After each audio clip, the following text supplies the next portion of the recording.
नमस्कार, बहुत बहुत स्वागत है आपका खबर असरदार। आप देख रहे हैं, मैं हूं आपके साथ ऋतु ज्ञानवानी और मैं हूं आपके साथ प्रशांत कटारे। तो खबर असरदार में आज फिर बात महाकुंभ की। आज 45 दिन बाद महाशिवरात्रि के मौके पर महाकुंभ का समापन हो जाएगा। अब तक महाकुंभ में 66 करोड़ से ज्यादा श्रद्धालु स्नान कर चुके हैं। एक तरफ जहां पीएम मोदी, सीएम योगी ने महाकुंभ को देश की एकता का पर्व बताया, वहीं विपक्ष की महाकुंभ और सनातन को लेकर बयानबाजी भी जारी रही। ये रिपोर्ट देखिए।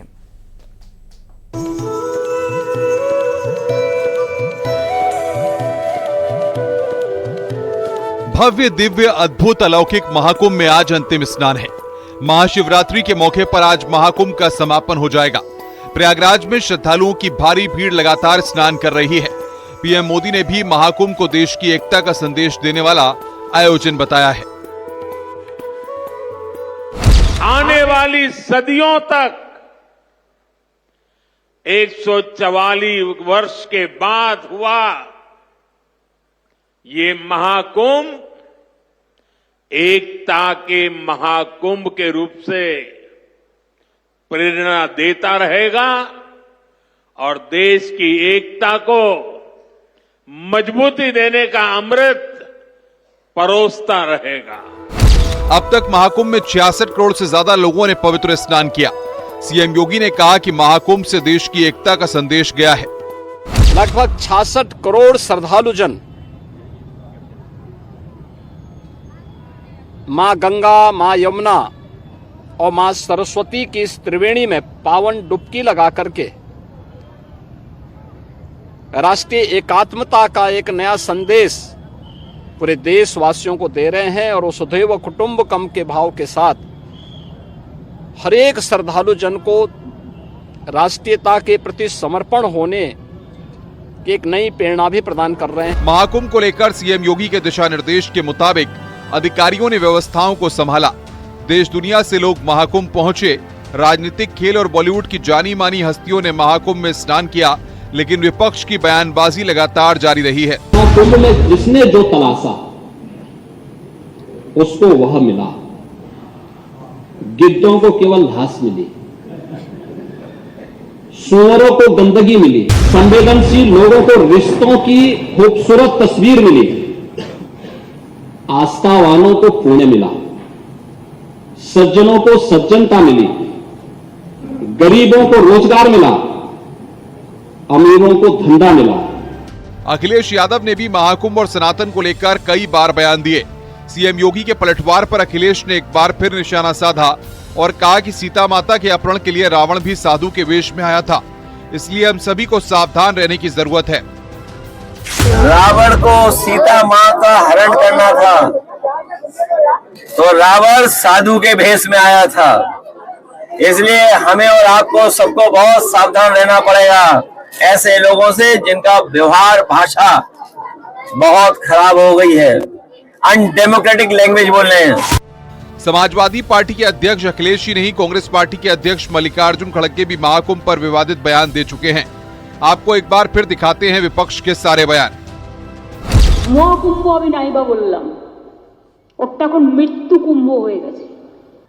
মহাকুম্ভ আমি নাইবা বললাম, ওটা এখন মৃত্যু কুম্ভ হয়ে গেছে। क्या मांग करेंगे कुंभ में सर? जिस तरह से भीड़ बढ़ रही है, कुंभ का क्या कोई मतलब है? फालतू है कुंभ। सच्चाई तो ये है कि भारतीय जनता पार्टी ने कुंभ में आग लगा दी, कुंभ की ही आग लगा दी। अरे भाई, गंगा में डुबकी लेने से गरीबी दूर होती क्या? आपको खाना मिलता पेट को? अरे जब बच्चा भूखा मर रहा है, बच्चा स्कूल में नहीं जा रहा है, मजदूरों को मजदूरी नहीं मिल रही है, तो ये लोग जाकर हजारों रुपए खर्च करके कंपटीशन पे डुबकियां मार रहे हैं। महाकुंभ जहां अपनी भव्यता के साथ समापन की ओर है, वहीं विपक्ष की सियासी बयानबाजी भी लगातार जारी है। सीएम योगी ने भी महाकुंभ पर विपक्ष के दिए बयानों को लेकर करारा पलटवार किया।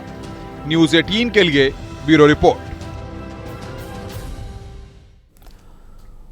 और महाशिवरात्रि के मौके पर 45 दिन से चल रहे महाकुंभ का आज समापन हो गया और इसके साथ ही सियासी बयानबाजी भी तेज हो गई, क्योंकि प्रियंका और राहुल गांधी महाकुंभ नहीं पहुंचे। आइए एक रिपोर्ट दिखाते हैं।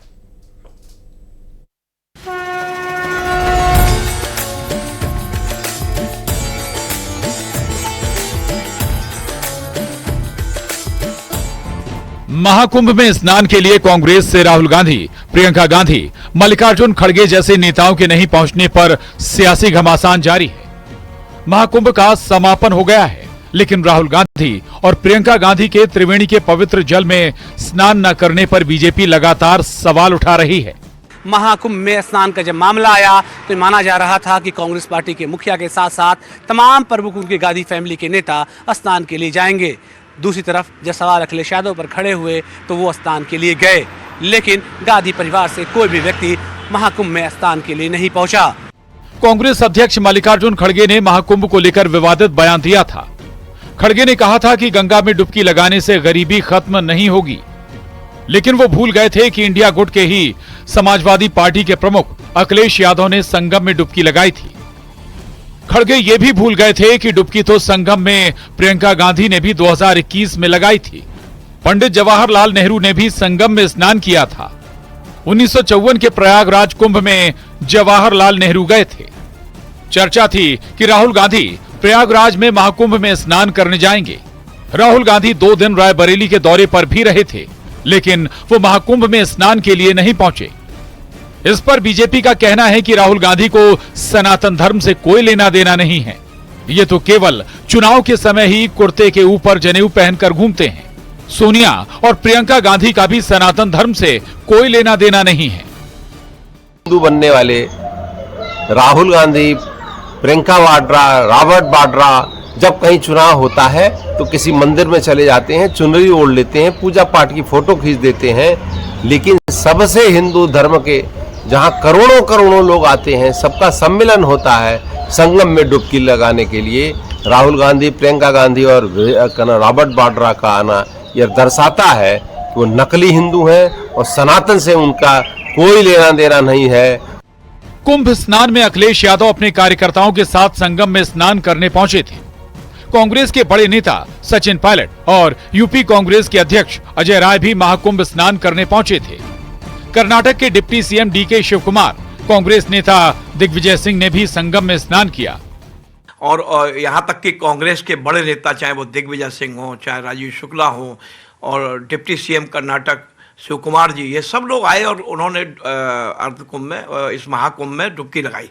लेकिन कांग्रेस का, गांधी परिवार का एक भी व्यक्ति, चाहे वो सोनिया गांधी हो, चाहे प्रियंका हो, चाहे राहुल हो, यहाँ तक कि उनके रॉबर्ट वाड्रा का भी प्रोग्राम बना, प्रियंका का भी बना, राहुल का ही बना, अचानक इन्होंने क्यों निरस्त कर दिया अपने कार्यक्रम।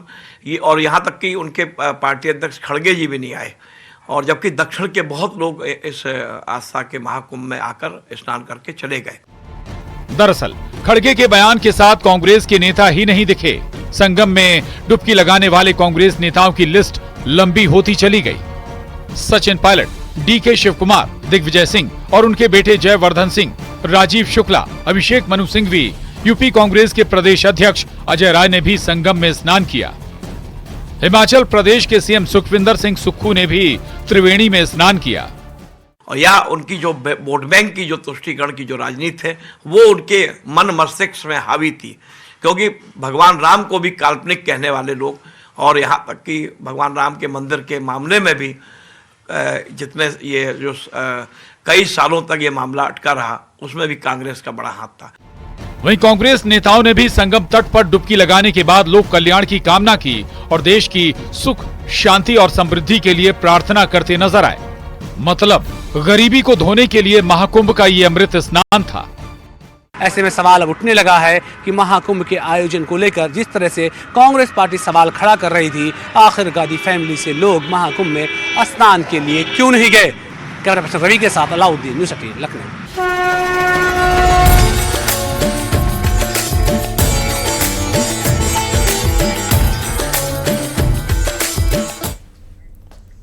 और अब बात करेंगे पश्चिम बंगाल की, जहां पर कोलकाता नगर निगम के एक सर्कुलर को लेकर बवाल खड़ा हो चुका है। ममता सरकार और बीजेपी आमने सामने, आरोप फिर वही तुष्टीकरण का कि सियासत के लग रहे हैं। आखिर क्यों बंगाल में बवाल मचा है और कैसे एक छुट्टी को लेकर सियासत में उबाल आ गया है। एक रिपोर्ट दिखाते हैं आपको।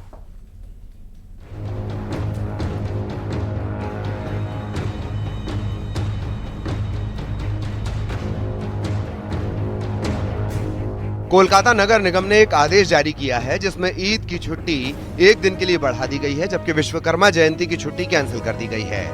25 फरवरी को यानी कल कोलकाता नगर निगम की तरफ से यह आदेश जारी किया गया, जिसमें कहा गया कि साल 2025 में ईद की छुट्टी 2 दिन की होगी, 31 मार्च और 1 अप्रैल, जबकि 17 सितंबर को हर साल विश्वकर्मा पूजा पर होने वाली छुट्टी इस बार नहीं रहेगी। जैसे ही ये आदेश सामने आया, बीजेपी ने ये कहकर विरोध शुरू कर दिया कि मुसलमानों के त्योहार में छुट्टी बढ़ाना, हिंदू त्योहारों की छुट्टी घटाना ममता बनर्जी की मुस्लिम तुष्टीकरण की राजनीति है। फैसले को लेकर विवाद हुआ तो कोलकाता नगर निगम बैकफुट पर आ गया। कुछ घंटों के भीतर ही एक और सर्कुलर जारी कर दिया गया, जिसमें पिछले आदेश में टाइपोग्राफिकल मिस्टेक्स का हवाला देकर उसे कैंसिल कर दिया गया। আমি বলেছিলাম এই সরকারটা মুসলিম লীগ 2 সরকার, মুখ্যমন্ত্রী তেলে বেগুনে হয়ে উঠেছিলেন। কলকাতা কর্পোরেশনের নোটিশ প্রমাণ করলো ঈদে 2 দিন কেন 4 দিন ছুটি দেন না, বিশ্বকর্মা ছুটিটাকে বন্ধ করে কেন, হিন্দুদের উপর আঘাত করে কেন। এ বিষয়ে মেয়র ইতিমধ্যেই তার অবস্থান একদম পরিষ্কার করে দিয়েছেন। এটা এই নোটিশটা সম্পূর্ণভাবে এটা এক অফিসার দায়িত্বজ্ঞানহীন কাজ করেছেন, কারুর সঙ্গে কথা না বলে इतिमধ্যেই তাকে শোকজ করা হয়েছে। कोलकाता नगर निगम के इस आदेश को लेकर विवाद इसलिए भी हो रहा है क्योंकि ममता बनर्जी की सरकार में पहले भी ऐसे फैसले लिए जा चुके हैं, जिस पर बीजेपी ने तुष्टीकरण के आरोप लगाए। उदाहरण के लिए ममता बनर्जी सरकार ने मई 2024 में ओबीसी सब कोटे में मुसलमानों को आरक्षण देने का ऐलान किया था, जिसे बाद में कोलकाता हाईकोर्ट ने रद्द कर दिया। कोलकाता नगर निगम के चेयरमैन फिरहाद हाकिम ममता बनर्जी के काफी करीबी माने जाते हैं। वो कोलकाता के मेयर होने के साथ साथ पश्चिम बंगाल की ममता सरकार में मंत्री भी हैं। फिरहाद हाकिम पहले भी कई मामलों में विवादित रहे हैं और अब छुट्टी को लेकर आए इस फैसले से बीजेपी को ममता बनर्जी सरकार पर तुष्टीकरण की सियासत का आरोप लगाने का मौका मिल गया है। Bureau report, news 18। और दिल्ली के बाद बिहार को फतेह करने के लिए बीजेपी और जेडीयू ने अभी से कमर कसनी शुरू कर दी है, जिसका असर यह हो रहा है कि विपक्ष की चिंताएं बढ़ गई हैं। सबसे बड़ी चुनौती कांग्रेस के लिए है, क्योंकि पार्टी को बिहार चुनाव में भी डर सता रहा है कि अगर लेट लतीफी हुई तो बिहार चुनाव में भी दिल्ली जैसा हाल होगा। अगर बिहार का चुनाव जीतना है तो हमें भी अभी से मेहनत करनी पड़ेगी। बिहार में बीजेपी की तैयारी, कांग्रेस की जनता भारी, राशिद अल्वी की विपक्ष और कांग्रेस को नसीहत, मेहनत नहीं की तो फिर हार तय। हरियाणा, महाराष्ट्र और दिल्ली में जोरदार जीत के बाद बीजेपी का काफिला बिहार की तरफ बढ़ चला है, लेकिन विपक्ष की तैयारियां क्या है, ये राशिद अल्वी के उस बयान से समझा जा सकता है। मैं विपक्ष से भी बड़ी विनम्रता के साथ कहूंगा, अपनी पार्टी से भी बड़ी विनम्रता के साथ कहूंगा, बिहार के अंदर भारतीय जनता पार्टी ने चुनाव की तैयारी शुरू कर दी है और देश का प्रधानमंत्री वहां जा रहा है, देश का होम मिनिस्टर जा रहा है मेहनत करने के लिए। अगर बिहार का चुनाव जीतना है तो हमें भी अभी से मेहनत करनी पड़ेगी। कांग्रेस नेता राशिद अल्वी की ये चिंता यूं ही नहीं है। उन्होंने बिहार के चुनावी कैंपेन में पीएम मोदी का ट्रेलर देखा है, जिसमें उन्होंने लालू प्रसाद यादव का बिना नाम लिए कटाक्ष किया है। किसान संकट से घिरा रहता था, जो लोग पशुओं का चारा खा सकते हैं वो इन स्थितियों को कभी भी नहीं बदल सकते। तैयारियां सिर्फ बीजेपी की ही नहीं बल्कि पूरा एनडीए बिहार चुनावों को लेकर एक्टिव हो गया है। ये किसी भी राज्य के लिए सौभाग्य की बात है कि देश का प्रधानमंत्री उस राज्य पे इतना ध्यान दे रहा है और प्रधानमंत्री वादों को पूरा करने की गारंटी है। लोकसभा में जो जो वादे उनके द्वारा किए गए थे, ये कोई मामूली उपलब्धि है कि एक समय होता था जब देश भर में मात्र 2 एम्स होते थे, अब बिहार में 2 एम्स हो रहे हैं, पटना के साथ साथ दरभंगा में। आज जिस तरीके से किसान सम्मान कार्यक्रम आयोजित किया गया, 19वीं किश्त जिस तरीके से किसानों को दी गई, ये तमाम बातें दर्शाती हैं कि प्रधानमंत्री जी अपनी बातों को, अपने वादों को एक एक करके पूरा कर रहे हैं। ये हमारे लिए, हमारे प्रदेश के लिए सौभाग्य की बात है कि एक लंबे समय के बाद प्रदेश में डबल इंजन की मजबूत सरकार चल रही है। प्रधानमंत्री जी का जो बिहार को लेकर लगाव है, एक बार फिर से वो दिखा। कई बड़ी सौगातें, हजारों करोड़ रुपए की बिहार को मिली हैं। दूसरी तरफ बिहार की धरती से उन्होंने 16वीं किसान सम्मान निधि को एक क्लिक के जरिए 22,000 करोड़ रुपए की राशि उनका अकाउंट में भिजवा दी। इस मौके पर उन्होंने मुख्यमंत्री नीतीश कुमार जी को लाडला सीएम कहा और निसंदेह जनता जो सोचती है, जिस चाहत का इजहार बार बार 2005 के बाद हर चुनाव में जनता ने किया, आज प्रधानमंत्री जी ने भी इस बात को लाडला कह करके दोहराया है। ये गठबंधन एक ऐतिहासिक जीत दर्ज करने के पथ पर अग्रसर है। 225 सीटों का लक्ष्य है और जिस तरह के जन सैलाब को आज भागलपुर में लोगों ने देखा है, जनता का आशीर्वाद एनडीए के साथ है।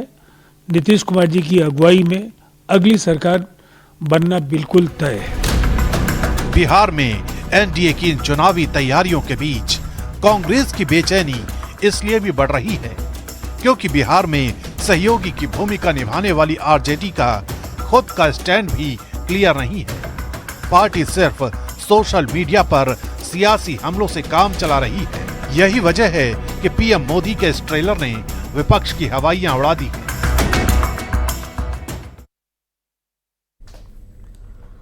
बुंदेलखंड में आज का दिन ऐतिहासिक है। 26 फरवरी बुंदेलखंड के इतिहास में हमेशा याद रहेगी। वजह है बागेश्वर धाम में दलित गरीब बेटियों की शादी के लिए सजा पंडाल, जहां एक साथ 251 जोड़े शादी के बंधन में बंधे। ये वो बेटियां हैं जो गरीबी की बेड़ियों में जकड़ी हुई थी।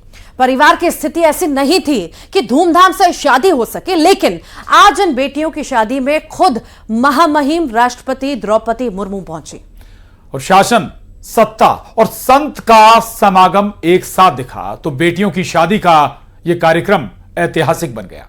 आखिर कैसे, रिपोर्ट के जरिए दिखाते हैं।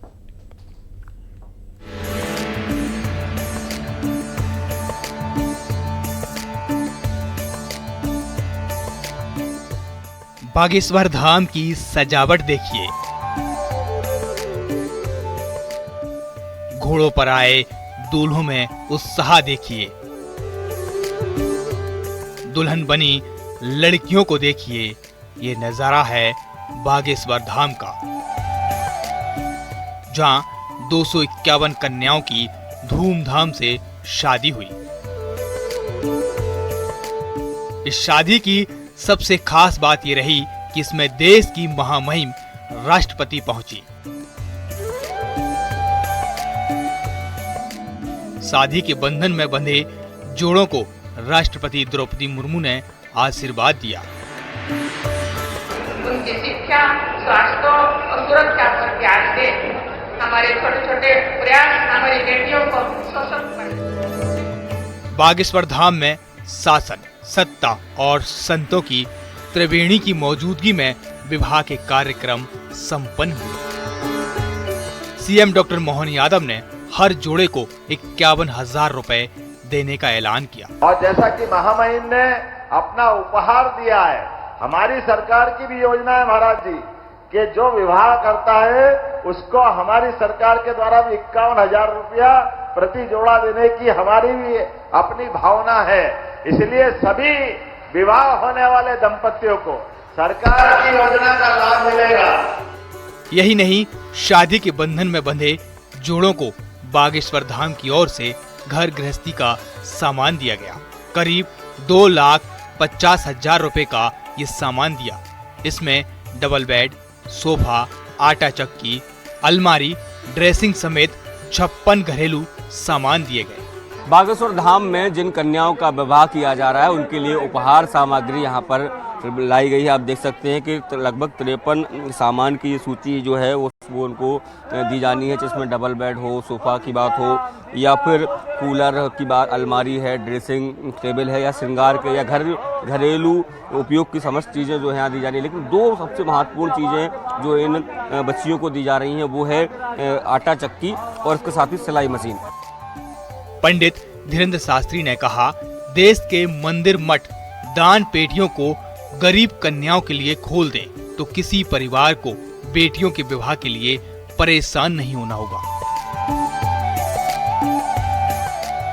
भारत के मंदिरों की दान पेटियों को अगर गरीबों की बेटियों के लिए खोल दिया जाएगा तो भारत विश्व गुरु बनते देर नहीं लगेगा। इसी संदेशा के लिए हमारा उद्देश्य है कि भारत में जितने भी मठ मंदिर महात्मा हैं निश्चित रूप से धर्म के केंद्र हैं पर वो परमार्थ के केंद्र होंगे। हम बहुत बहुत धन्यवाद देते हैं समस्त रिलायंस फाउंडेशन के परिवार को और हमारे बड़ी ही प्रिय आत्मीय समाज के लिए और देश के लिए, स्वास्थ्य के लिए और शिक्षा के लिए सदैव तत्पर रहने वाले, विशाल हृदय दिखाने वाले हमारे बड़े ही प्रिय, जिनका हमारा भ्रातृत्व प्रेम है, ऐसे श्री अनंत अंबानी जी का हम बहुत बहुत साधुवाद कर रहे हैं। शादी के लिए बागेश्वर धाम पहुंचे वर वधू पक्ष के लोगों ने व्यवस्थाओं की खूब तारीफ की। शादी में मिले गिफ्ट को लेकर भी खुशी जताई। हम लोग गुरुजी से बहुत प्रसन्न है कि हम लोग वो यहाँ से शादी रही, बहुत प्रसन्न है। सामान भी बहुत अच्छा मिल रहा है, गुरुजी का आशीर्वाद बहुत अच्छा मिल रहा है। बागेश्वर धाम से जो हमारे साल की शादी हो रही बहुत अच्छी लग रही है। सामान भी बहुत सारा दे रहे हैं, सामान भी बहुत अच्छा मिल रहा है, व्यवस्था भी बहुत बढ़िया है। कुल मिलाकर बागेश्वर धाम शादी की रौनक में चमक उठा। एमपी ही नहीं आसपास के राज्यों से भी लोग इस कार्यक्रम में पहुंचे। छतरपुर से शैलेंद्र सिंह की रिपोर्ट, न्यूज़ 18।